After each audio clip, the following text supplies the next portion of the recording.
Savannah Reed did not turn around when she heard the rifle cock behind her. She stood in the middle of Ethan Callahan's barn with a pitchfork in her hand and dried blood across her knuckles, breathing slow and steady like a cornered animal that refused to panic.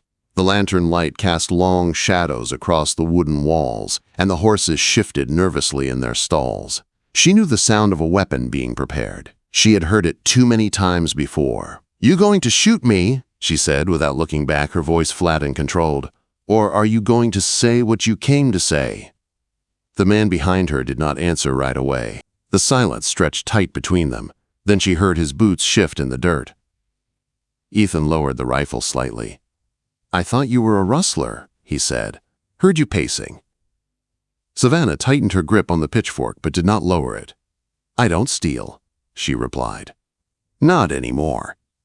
3 nights had passed since he brought her to his ranch, and she still slept with a weapon beside her. 3 nights, and she still checked every door before sunset. 3 nights, and she still listened for footsteps that did not belong. Ethan stepped to the side so he could see her face, but she kept her eyes fixed on the open barn door. "Someone's on the ridge," she said quietly. That made him pause. He followed her line of sight past the corral and toward the dark stretch of land rising in the distance. A rider sat high against the fading sky. The figure did not move, did not wave, did not hide, just watched. Savannah felt it in her bones. "He's not here to visit," she said. "He's here to remind." Ethan studied the rider for a long moment. "Remind you of what?" he asked. Savannah swallowed once.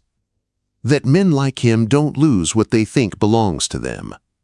3 days earlier, the town of Red Butte had tried to sell her like livestock. She had stood on a wooden crate in the middle of the square, wrists locked in rusted chains, dust sticking to the dried blood on her lip. The sheriff called her a thief. The crowd called her worse. When a drunk man grabbed her hair to inspect what he was bidding on, she bit him until he screamed. The square went silent for 2 heartbeats before the laughter returned. The bidding began at $40. It climbed fast. 50, 70, 100. She scanned the faces below her with cold calculation, searching for weakness, searching for escape. Then a calm voice from the back said, "150.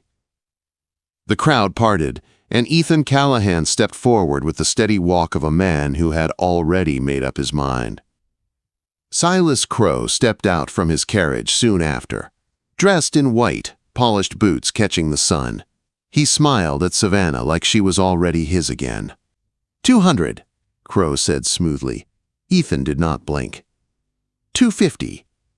The air shifted. The crowd sensed it was no longer an auction, but a contest of power. Crow raised it to 300. Ethan matched him without hesitation. The sheriff hurried to call the sale before Crow could push further.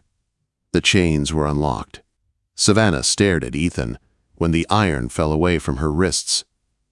"What do you want?" she asked, expecting the truth to come wrapped in something ugly. "Nothing," he answered. "Get down. After that, you decide what happens next." He did not touch her. He did not reach for her. He simply stepped aside. For the first time in 2 years, Savannah stepped off a platform without being forced. The wagon ride out of town was long and quiet. She sat as far from him as the bench allowed, ready to jump at any sign of trickery. "You got a wife?" she asked after nearly an hour of silence. "Had," he said. "Fever took her 3 years ago." "Kids?" "No." She studied him carefully. "Then why spend $300 on someone you don't know?" He kept his eyes on the road. "I didn't buy you," he said. "I bought you time." That answer unsettled her more than any demand would have. Time was never given without cost. Now, standing in his yard with a rider watching from the ridge, Savannah understood that time might already be running out. "That's Jack Mercer," she said at last. "He works for Crow." Ethan's jaw tightened. "Collector?" "Yes." "Collector of what?" Savannah looked straight ahead. "People!" The rider turned his horse and rode back the way he came. No message spoken, no threat shouted. The warning was clear enough. Ethan folded his arms across his chest. "You think Crow's coming?" he asked. Savannah nodded once. He won't let this go. Not the money, not the pride. Ethan glanced at her wrists, where the skin was still torn from iron. You planning to run again? He asked quietly. She hesitated. Running had kept her alive, but running had never ended anything. I'm tired of running, she admitted. The words felt strange in her mouth. Ethan looked toward the ridge one last time before turning back to her. Then we hold, he said. If he steps on my land, he answers for it. Savannah searched his face for the angle, for the hidden cost that always followed kindness. She did not see it. That frightened her more than the rider on the ridge. You don't know what you're starting, she said. Then tell me, he replied.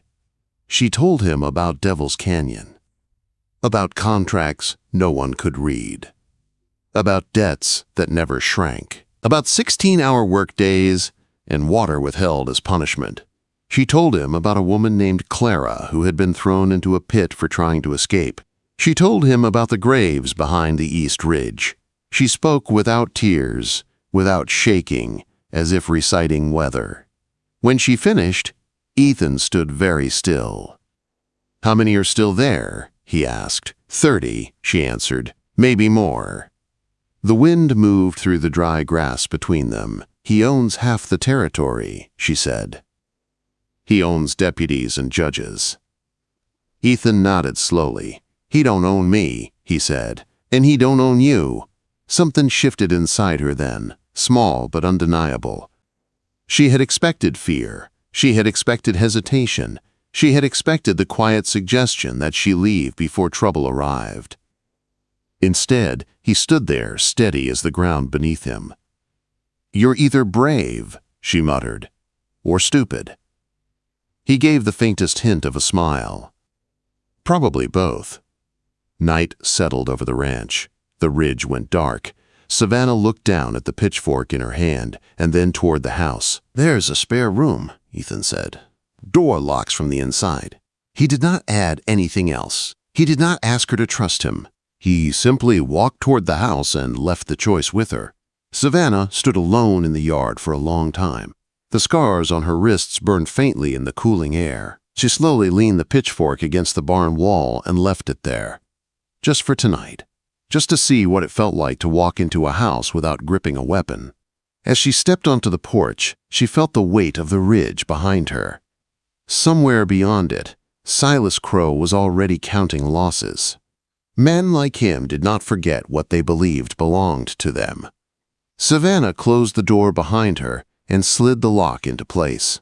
For the first time in years, she lay down without chains on her wrists. But she did not sleep easily. Because if Crow came to collect, she would not be running again. And the real question was not whether Crow would come. It was whether Ethan Callahan would stand beside her when he did. Savannah did not sleep much that night. The room was small but solid, the walls thick, the door locked from the inside, just as Ethan had promised. She lay on the narrow bed, fully dressed, boots beside her, listening to every sound the ranch made.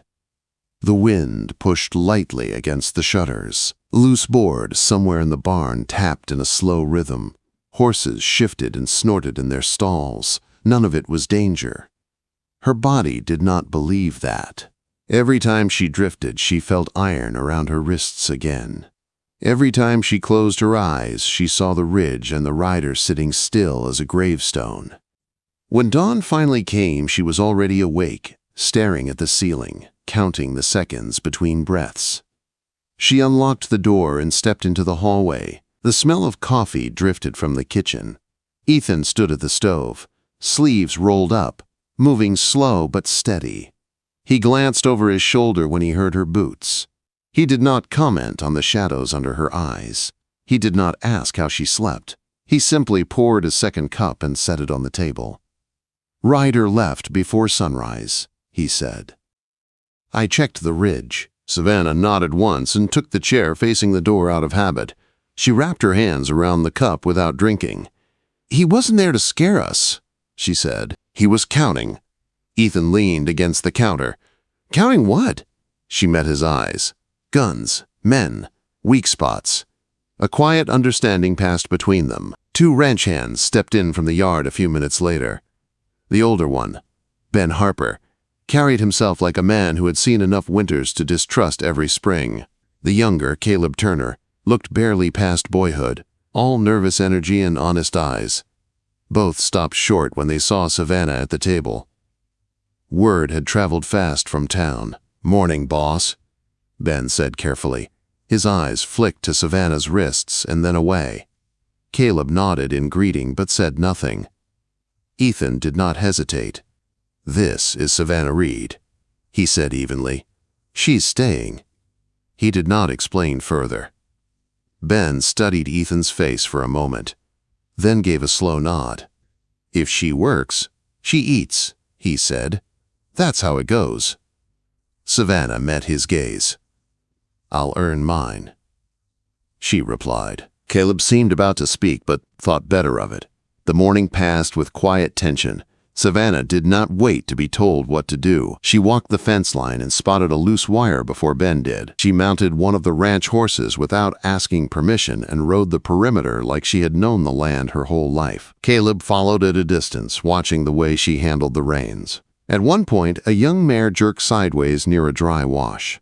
Savannah leaned forward and murmured something low. The horse settled under her touch. Caleb blinked. "Where'd you learn to ride like that?" he asked later, unable to hide his curiosity. "My father raised horses," she said simply. She did not add what happened after Crow took their land. Caleb did not press. By mid-afternoon, the heat pressed down hard again. Ethan found her near the south pasture, studying tracks in the dirt. She crouched low, brushing dust aside with steady fingers. "3 riders came through here last night," she said without looking up, "after the one on the ridge." Ethan felt his stomach tighten. "You sure?" She pointed to the faint imprints. "Different boots, different horses."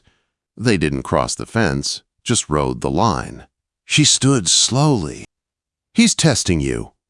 Ethan looked across the pasture toward the open stretch of land that led back toward Red Butte. "Then let him test," he said. Savannah studied him. "Men like Crow don't test unless they plan to break something," she replied. That evening, Ben rode back from town with news. "Crow's asking questions," he said quietly as they gathered near the barn. "Told the general store he's filing a claim. Says Savannah's an escaped debtor under contract." Savannah went still. "That contract's a lie," she said. Ben shrugged grimly. "Doesn't matter if he's got a judge willing to sign it." Ethan's jaw tightened. "Which judge?" "Whitaker," Ben answered. "And Whitaker's been eating out of Crow's hand for 10 years. Silence settled heavy between them. Caleb shifted uneasily. "So what happens?" he asked. Savannah answered before Ethan could. "He'll get a warrant, give Ethan a deadline to return me, or forfeit the ranch as collateral." Caleb's eyes widened. "Can he do that?" Savannah gave a short, humorless breath. "He's done worse." Ethan stepped closer to her. "You planning to leave before that happens?" he asked quietly. The question carried weight. Savannah looked at the ranch hands, then back at him. Leaving would keep him safe. It would keep this fight hers alone. But she was tired of carrying it alone. "No," she said at last. "If he wants me, he comes here."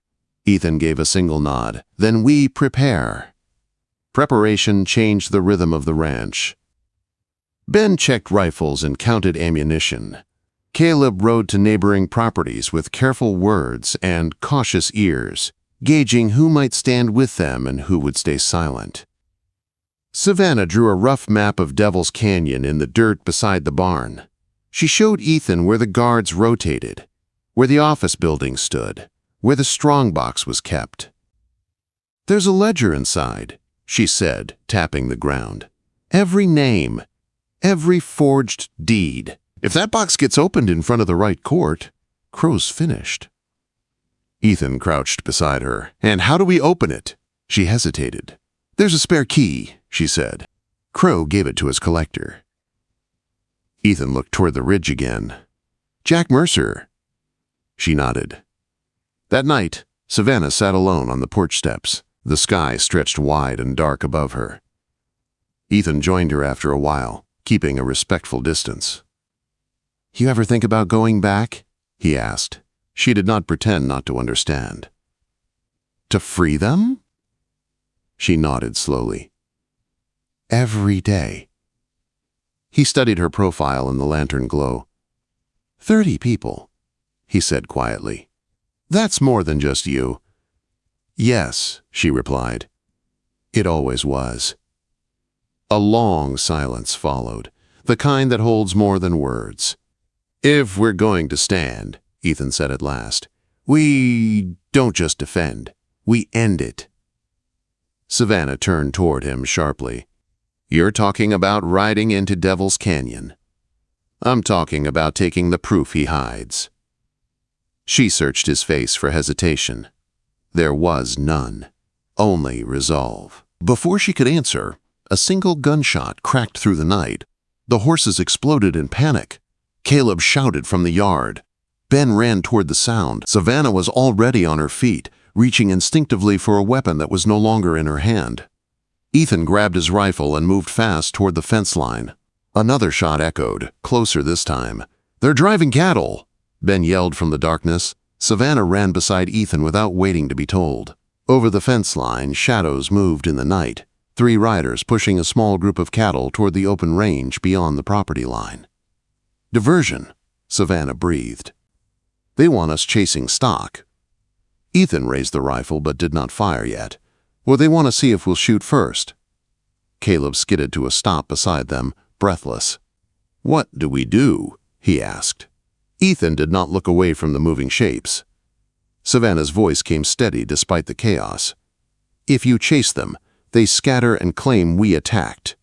If you let them go, they file a grazing claim on stolen cattle." Ethan exhaled once. "Then we hold the line." He fired a warning shot into the air. The sound split the night. The riders hesitated. Ben fired next, aiming low into the dirt near their horses. Dust exploded upward. The riders wheeled around and retreated into the dark without another shot. The cattle slowed and settled. Caleb moved to secure them, hands shaking but determined. Savannah stood beside Ethan, chest rising and falling fast. "He's escalating," she said. "Yes," Ethan replied. He lowered the rifle slowly. "Which means he's worried." Savannah looked toward the ridge again. It was empty now, but the message was clear. Crow would not wait for paperwork alone. He would push, threaten, and provoke until something broke. Savannah turned back toward the house, her face set. "If we're going to end this," she said quietly, "we don't wait for his warrant." Ethan studied her carefully. "You have a plan," he said. It was not a question. Savannah met his eyes in the dark. "I know a way into Devil's Canyon that Crow doesn't." A slow breath left Ethan's chest. The wind moved across the pasture like a warning. "Then we're not just holding the line anymore," he said. Savannah shook her head once. "No," she replied. "Now we're going on offense." In the distance, a second rider appeared briefly on the ridge before disappearing again. Someone was still watching, counting, waiting. Savannah felt the old fear rise, but this time it did not root her in place. It sharpened her. Crow believed she would keep running. He believed she would hide behind Ethan's fence until the law dragged her back in chains. He was wrong. Because this time, she wasn't running from Devil's Canyon. She was riding back to break it open. They did not sleep that night. After the riders disappeared into the dark, Ethan gathered everyone in the barn. The lantern hung low from a beam, casting long shadows across tired faces. Ben stood with his arms crossed. Caleb leaned against a stall door, still breathing hard from the chase. Savannah stood near the workbench, her hand resting on the rough wood, as if she needed something solid beneath her. "You said there's a way in," Ethan said quietly, looking at her. "There is," she replied, "through the mesa behind the east ridge. It's narrow. Horses won't make it. You go single file on foot." Ben frowned. "And once you're in, you move fast, straight to the stone office building at the back. That's where the strong box is kept." Caleb shifted. "What about guards?" "6 at night," she answered. 2 at the canyon mouth. 2 walking the perimeter." 2 near the office. And the collector? Ethan asked. Savannah's jaw tightened. Jack Mercer sleeps in a room attached to the office.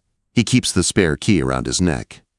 Silence settled over the group. Ben rubbed his chin. That's not a cattle drive. That's a war. No, Savannah said evenly. A war is loud. This is quick. Ethan studied her carefully. And if we don't go, quote. She looked at him. There was no softness in her eyes. Then 30 people stay buried alive in daylight. That ended the discussion. They spent the next hour talking through routes, timing, and signals. Savannah drew the canyon layout again, more carefully this time, scratching lines into the dirt with a nail. She marked the workers, quarters, the office building, the dried creek bed behind the East Ridge. Ethan memorized every detail. Caleb asked questions when he didn't understand. Ben calculated how long it would take to reach the ridge under cover of darkness. When they finished, Ethan stood. We move tomorrow night, he said, before any warrant gets signed. Savannah felt the weight of that decision settle inside her. For 2 years she had run from that canyon. Now she was walking back into it. Not as property, as a reckoning. The next day moved slowly. Caleb rode to 2 neighboring ranches, speaking carefully to men who had lost land to Crow before. Some listened. Some looked away. Fear was still stronger than anger in many hearts. Ben spent the afternoon oiling rifles and checking ammunition. Ethan repaired a saddle strap that did not need repairing, his hands busy while his mind worked ahead. Savannah rode alone to the far edge of the ranch near sunset. She needed quiet. The mesa rose in the distance like a broken wall against the sky. Somewhere beyond it lay Devil's Canyon. She closed her eyes and let memory wash over her. The smell of dust and sweat. The sound of boots on gravel. Clara's voice on that third day in the pit, hoarse and barely human. Savannah's hands curled into fists on the reins. She had survived by becoming hard. Now she would survive by becoming brave. They were not the same thing. That evening, as they prepared gear in the barn, hoofbeats approached the yard fast and uneven. Ethan stepped outside with his rifle ready. Savannah followed without hesitation. A lone rider nearly fell from his saddle before the horse stopped. Deputy Mark Fallon. His face was bruised, one eye swelling shut, his shirt torn at the shoulder. Ethan caught him before he hit the ground. What happened? Ethan demanded. Fallon swallowed hard. Crow knows, he said. He doesn't know the details, but he knows you're planning something. Savannah's stomach tightened. How? He's got men in town watching ammunition sales, watching who rides where. Miller was seen heading this direction yesterday. Ben muttered under his breath. Fallon looked at Savannah directly. Guilt sat plain on his face. I was at that auction, he said. I stood there with a badge and did nothing. She did not soften. No, you didn't. He nodded once. I'm done doing nothing. Ethan's eyes narrowed. Why come here? Fallon reached into his saddlebag and pulled out folded papers. Because Whitaker's drafting a warrant. 48 hours from now, you'll be ordered to surrender Savannah or lose your land. Savannah exhaled slowly. So it was happening. I saw the paperwork on the judge's desk, Fallon continued. It's not signed yet. Why warn us? Ben asked bluntly. Fallon looked at the dirt. Because I rode past that canyon 100 times and pretended I didn't hear what was inside it. I'm tired of pretending. Savannah studied him the way she studied tracks in the dirt, looking for deception, looking for weakness. She saw fear, she saw shame, but she did not see calculation. We move tonight, Ethan said quietly. Fallon's head snapped up. Tonight? If Crow expects us tomorrow, we go tonight. Savannah felt a flicker of approval rise inside her. Ethan was learning fast. Fallon hesitated. I can help. How? Ethan asked. Crow still trusts me enough to deliver supplies. I can get close to Mercer. Maybe separate him. And then? Savannah asked. Fallon swallowed. He's been skimming money off Crow's books for years. If I threaten to expose it, he might hand over the key. Savannah's expression did not change. And if he doesn't? Fallon met her gaze. Then we take it. The barn went quiet. This was no longer a defense. It was a strike. They gathered at midnight, 6 of them, Ethan, Savannah, Ben, Caleb, Fallon, and one more rancher who had quietly agreed to stand with them, a widow named Marta Torres, who had lost water rights to Crow the year before. Savannah led them toward the mesa. They left the horses tied at the base and climbed on foot. The trail was exactly as she remembered. Narrow, steep, hidden from the canyon mouth by a natural curve in the rock. She moved ahead without hesitation. Every turn burned into her memory. No one spoke. The only sounds were boots on gravel and breathing controlled by will. When they reached the rim, the canyon opened below them in pale lantern light. 3 buildings, 2 guards at the mouth, one pacing near the workers' quarters, another seated near the office door. Savannah's heart hammered once hard against her ribs. She knew this place too well. Fallon slipped away toward the canyon mouth, badge glinting faintly in the moonlight. Ben and Marta circled toward the workers' quarters. Ethan touched Savannah's shoulder. "You ready?" She did not hesitate. "Yes." They moved down the slope like shadows. The guard outside the office building was half asleep, whiskey bottle at his feet. Savannah stepped past him without slowing. Ethan watched her face. It was calm, too calm. She reached the iron door and pulled the key Fallon had forced from Mercer only minutes earlier. The lock clicked. The sound felt louder than gunfire. Inside, the room smelled of paper and dust. The strongbox sat against the far wall. Savannah knelt, hands steady, and turned the key. The lid creaked open. Inside were land deeds, contracts, and a thick leather ledger. She lifted it carefully. Every name, every lie, every grave. "This is it," she whispered. A gunshot exploded from outside, then another. Shouting echoed through the canyon. Savannah's head snapped up. "They woke someone," Ethan said. "Move," she replied. They ran for the door. Halfway across the open ground between the office and the canyon wall, a voice rang out. "Stop right there." Savannah froze. Silas Crow stood in the doorway of the main house, revolver raised, white shirt bright in the lantern glow. "You just don't learn," he said softly. Ethan stepped beside her, not in front, Crow's eyes fixed on the ledger in Savannah's hands. "That belongs to me." Savannah felt something inside her go cold and clear. "No," she said. "It never did." Crow smiled thinly. "You were bought and paid for." She tightened her grip on the ledger. "Not anymore." Crow raised the revolver higher, and in that suspended second, with 30 lives hanging behind them and iron truth in her hands, Savannah Reed realized this was no longer about escape. This was about whether she would let fear decide her fate one last time. The trigger tightened under Crow's finger, and the night held its breath. The gunshot split the air before anyone could breathe again. Crow did not miss. The bullet struck the dirt near Savannah's boot, spraying dust across her skirt. It was not meant to kill. It was meant to remind. Ethan moved faster than thought. He stepped into Crow's line of sight and fired once toward the lantern above the porch. The glass shattered. Darkness swallowed the front of the main house. Shouts erupted from every direction. Someone near the workers' quarters yelled that the doors were open. Another guard fired blindly into the night. "Run!" Ethan barked. Savannah did not run. Not yet. She turned toward the workers, building instead. Ben and Marta were already dragging the door open wider. Thin figures stumbled into the yard, blinking against the dark like people stepping out of a grave. "Go!" Savannah shouted. "Mesa Trail! Follow the ridge!" Some of them moved instantly. Others stood frozen, disbelieving. A second shot cracked from somewhere behind the house. Ethan fired back, aiming low. Boots pounded across gravel. Fallon's voice rose near the canyon mouth, shouting orders that sounded official enough to create confusion. Crow's voice cut through the chaos. "Arrest them! They're trespassing on private land!" Savannah almost laughed. Private. She turned toward the office one last time. The strongbox lay open behind her. The ledger pressed tight against her ribs under her arm. "Move!" Ethan grabbed her wrist and pulled her toward the canyon wall. This time she ran. They hit the slope together, scrambling upward as more gunshots echoed below. Gravel slid under their boots. Someone cried out behind them.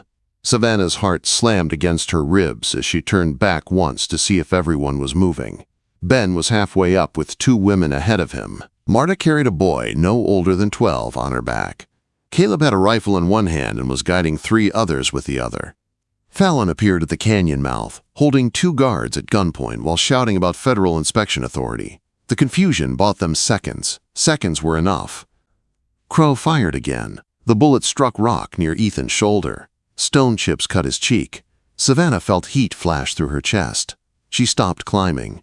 Ethan nearly collided with her. "What are you doing?" She turned. Silas Crow stood below them in the open yard, revolver raised, white shirt no longer clean. His control was cracking. "You think paper will save you?" he shouted. "You think courts care about dirt farmers and runaway girls?" Savannah descended 2 steps down the slope. "Savannah!" Ethan snapped. She did not look at him. "You built a cage," she called down to Crow, "and you forgot something." Crow sneered. "What's that?" "Cages rust." He fired again. The bullet missed wide, and Ethan seized her arm hard. "Enough!" Quote. This time, she let him pull her upward. They crested the ridge together just as more figures spilled onto the trail behind them. The line stretched long and uneven, 30 people who had forgotten how to walk without permission. Savannah took the lead. She did not look back again. They reached the mesa base breathless and shaking. Horses waited where they had left them. Ben and Caleb helped the weakest mount. Others clung to saddles or clutched blankets around their shoulders. The canyon below erupted with scattered gunfire and angry voices, but no one followed up the narrow trail. Crow's men did not know the path. They rode hard through the dark. No one spoke. No one dared celebrate. Savannah kept the ledger tight against her chest as if it might disappear if she loosened her grip. When the ranch lights finally appeared in the distance, some of the rescued began to cry quietly, not loud sobbing, just small sounds of disbelief. They crossed the property line just before dawn. Ethan turned in the saddle to count heads. 27, Ben said. 3 carried, Marta added. 30, all of them. Savannah slid from her horse and stood still in the yard. The sky lightened behind the mesa. For the first time in years, she stood on open land with no one calling her back. Ethan approached slowly. "You're shaking," he said. "I know." He did not reach for her. She surprised herself by stepping closer anyway. "Is it over?" Caleb asked from behind them, voice thin. Savannah looked toward the eastern horizon where Red Butte lay beyond the rise. "No," she said quietly. "It just started." By mid-morning, word had spread through nearby ranches. People arrived with blankets, water, bread. Some came out of curiosity, some came out of anger. Some came because they had once owed Crow something and feared they might again. Pearl, a woman in her 40s who looked 20 years older, sat on the porch steps staring at the sky like she had never seen it before. "Savannah," she whispered when she recognized her. "They said you were dead." "They were wrong," Savannah replied. Pearl reached for her and held on tight. Ethan watched from a short distance. He had seen grief before. He knew not to interrupt it. Fallon rode into the yard just before noon, bruised but upright. "Federal marshal's on his way," he said. Ledger reached Tucson before dawn. Crow's finished. Savannah did not smile. "Finished," she repeated. The word felt fragile. Ben approached Ethan quietly. "Crow won't sit still," he muttered. "Men like that don't accept loss." As if summoned by the thought, dust rose on the road near sunset. A carriage, white. Savannah's spine went rigid. Ethan stepped beside her. The carriage rolled to a stop at the edge of the yard. Silas Crow stepped down slowly, revolver at his hip, expression controlled again. He had changed clothes. He had washed the dust from his face.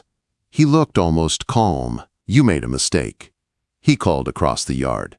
Savannah did not move. "You think a ledger ends me?" Crow continued. "I own judges. I own deputies. I own half this territory." Ethan's voice was steady. "You don't own this land."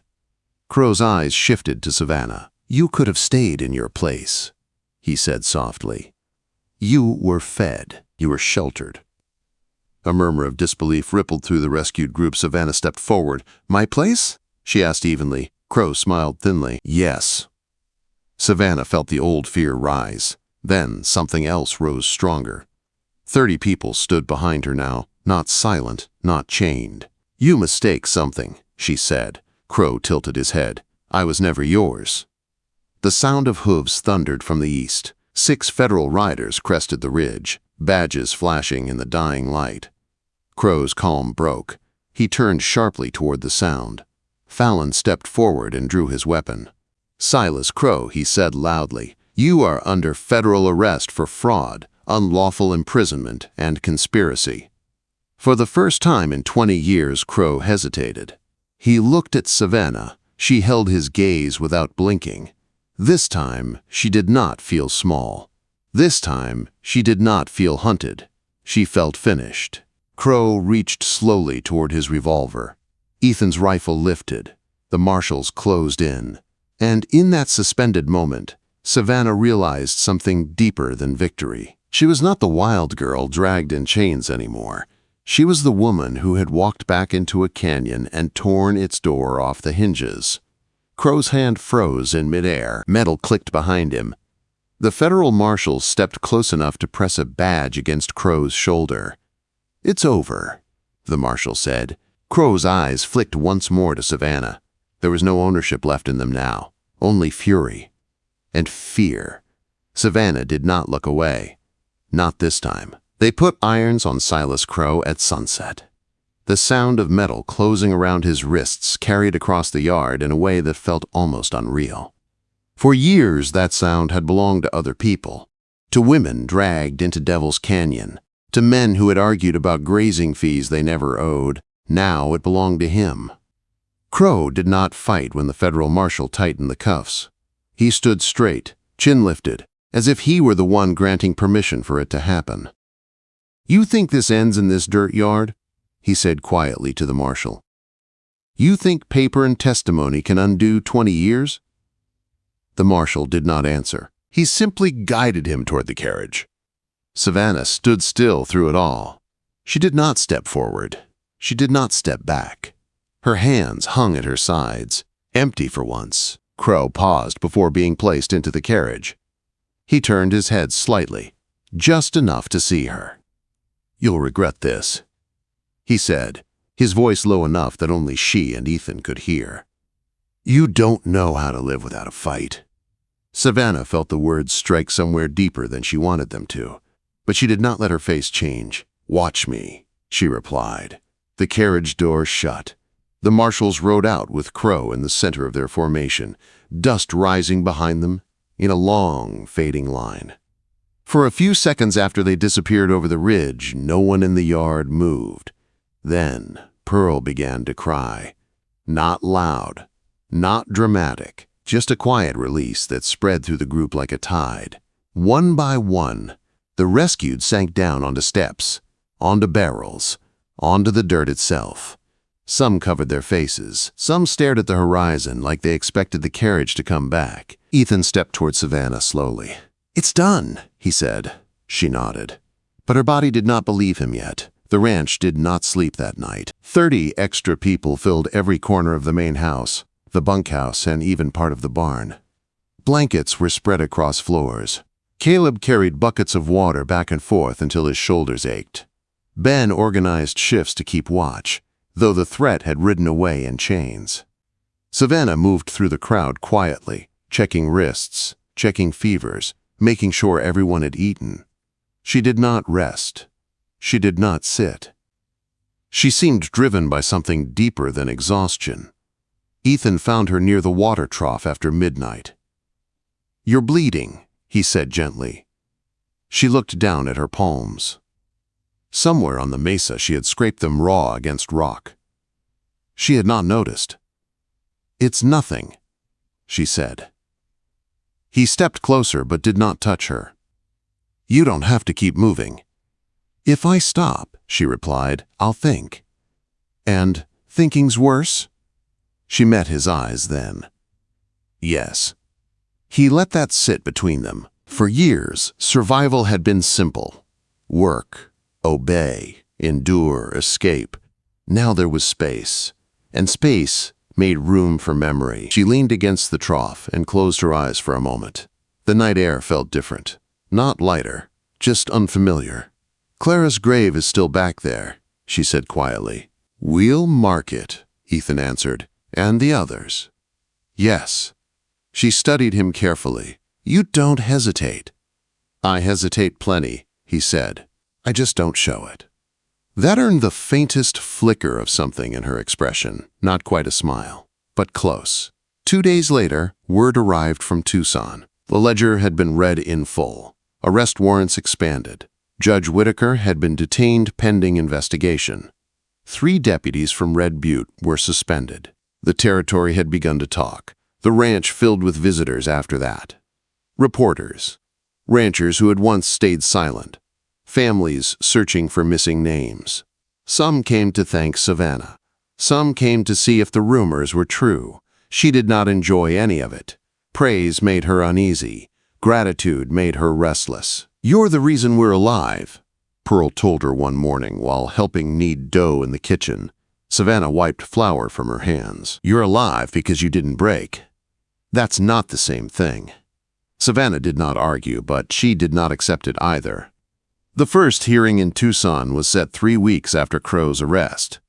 Savannah agreed to testify. The night before the trip, she stood in the spare room staring at herself in the small mirror above the wash basin.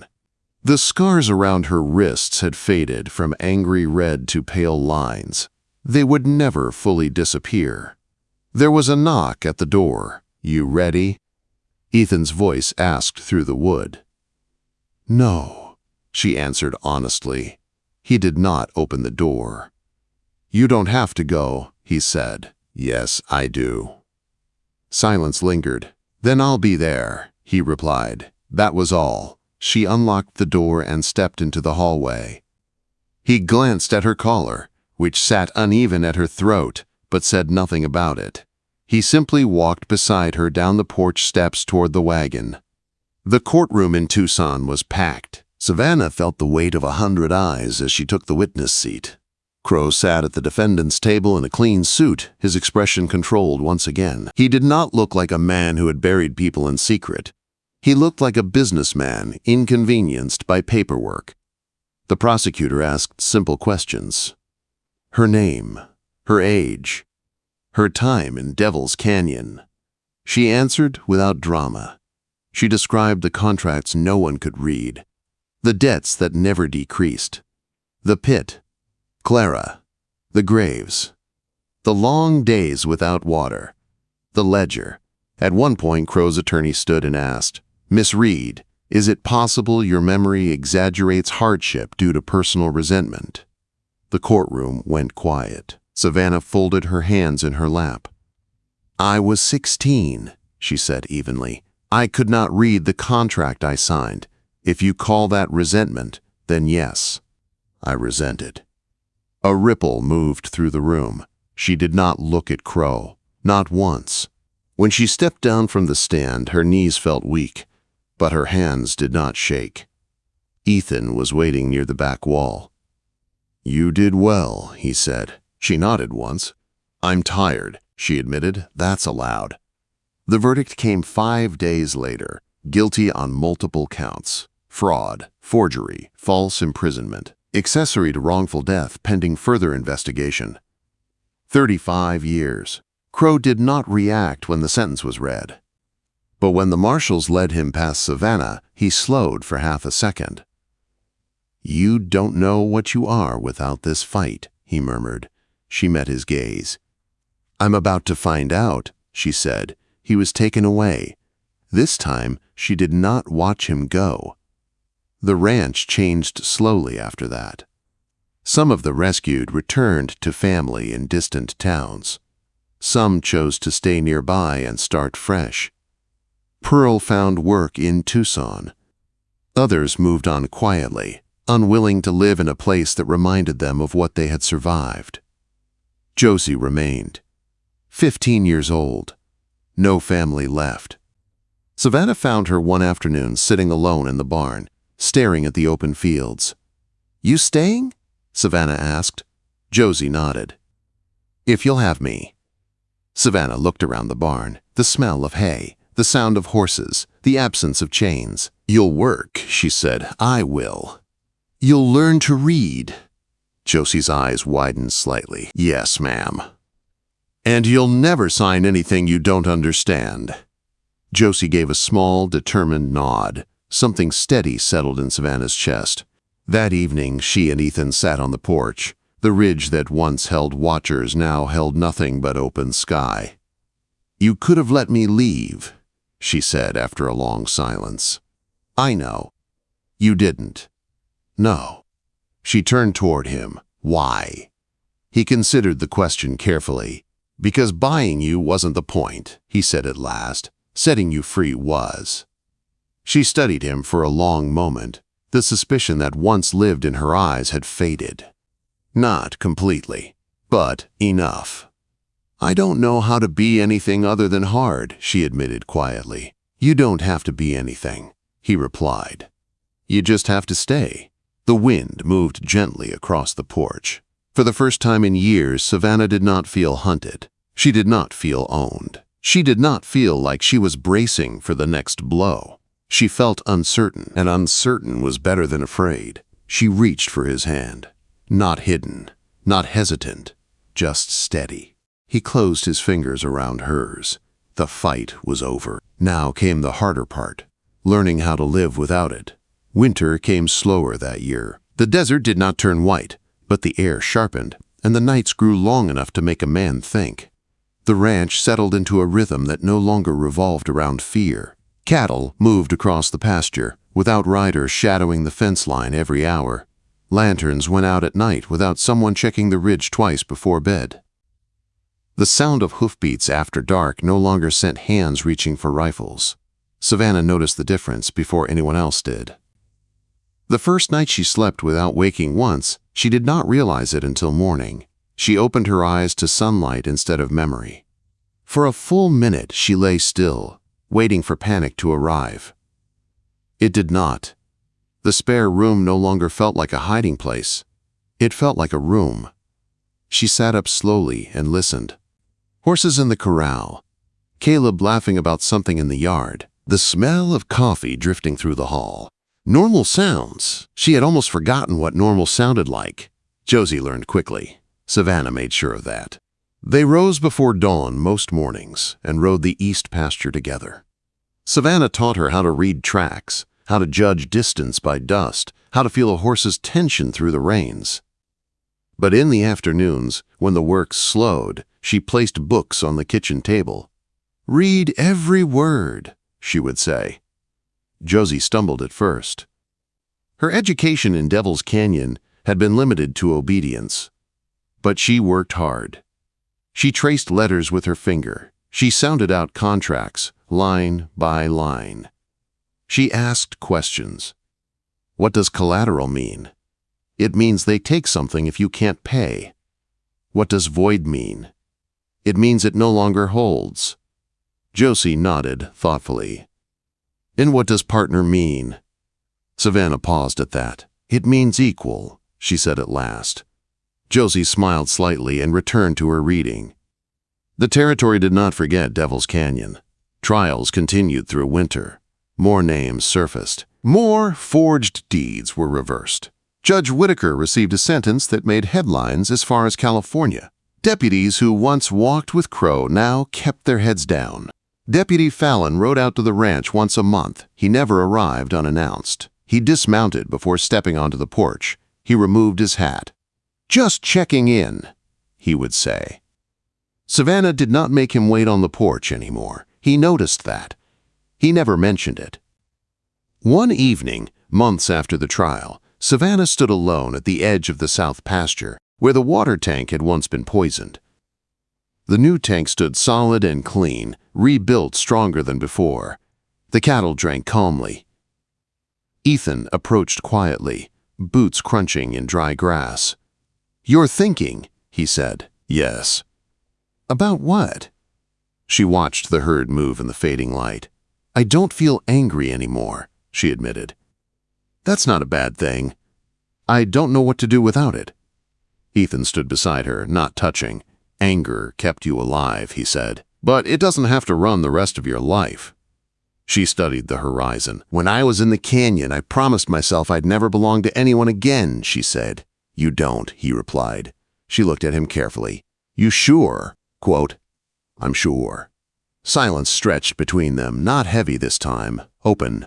Spring came with a soft rain that lasted 3 days. The desert rarely allowed itself that kind of mercy. Savannah stood on the porch watching water soak into the soil. Josie ran barefoot through the yard, laughing when Caleb tried and failed to catch her. Savannah did not scold her. She did not call her back. She simply watched. Ethan stepped up beside her with 2 cups of coffee. "You're smiling," he said quietly. She had not realized she was. "Maybe," she replied. He handed her the cup. "Crow said I wouldn't know who I was without a fight," she said after a moment. "And?" She took a slow breath. "I think he was wrong." Ethan waited. "I think I'm still me," she continued, "just without chains." He nodded once. "That sounds about right." The first time Savannah rode into Red Butte after the trial, people stepped aside. Not out of fear, out of respect. She felt it in the way eyes met hers without sliding away. She felt it in the quiet nods from shopkeepers. She felt it in the absence of whispers. The square where she had once stood in chains looked smaller than she remembered. She dismounted and stood there for a moment. No crate, no sheriff shouting charges, no bidding, just dust and sunlight. Ethan watched her from the edge of the street. "You all right?" he asked. She nodded. "Yes." And she meant it. That summer, the deed to the ranch was amended. Not because she asked, not because he insisted, but because it was right. Savannah Reed's name appeared beside Ethan Callahan's in clean, unshaking ink. When she signed, her hand did not tremble. She read every line first. Ethan noticed. He did not smile. He simply waited. When she finished, she handed the paper back. "Partners," she said. "Partners," he agreed. Life did not turn soft overnight. There were still storms, still arguments about cattle prices, still long days under hard sun. But there were also evenings on the porch that held no tension. There were mornings when Savannah woke and did not count exits before stepping outside. One night in late August, they rode the boundary together at dusk. Josie trailed behind with Caleb arguing about saddle straps. Ben rode farther back, grumbling about the heat. Savannah slowed her horse near the ridge that once held watchers. She looked at it for a long moment. "Nothing there now," Ethan said. "Good," she replied. The wind moved across the land, warm and steady. She reached over and took his hand. Not because she needed balance. Not because she feared falling. Because she wanted to. He tightened his grip gently. The sun dipped below the horizon, turning the sky copper and gold. Savannah felt something settle deep inside her. Not anger. Not fear. Not survival. Peace. She had ridden into Ethan Callahan's life wild and furious, teeth bared, ready to bleed anyone who tried to touch her. He had not tried to tame her. He had not tried to own her. He had simply opened the gate. And she had walked through it on her own. As they turned their horses back toward the ranch house, glowing faint in the distance, Savannah knew one thing with certainty. She had not been set free the day the chains came off in Red Butte. She had been set free the day she chose to stay. And this time, when the wind moved across the ridge, it did not sound like a warning. It sounded like promise.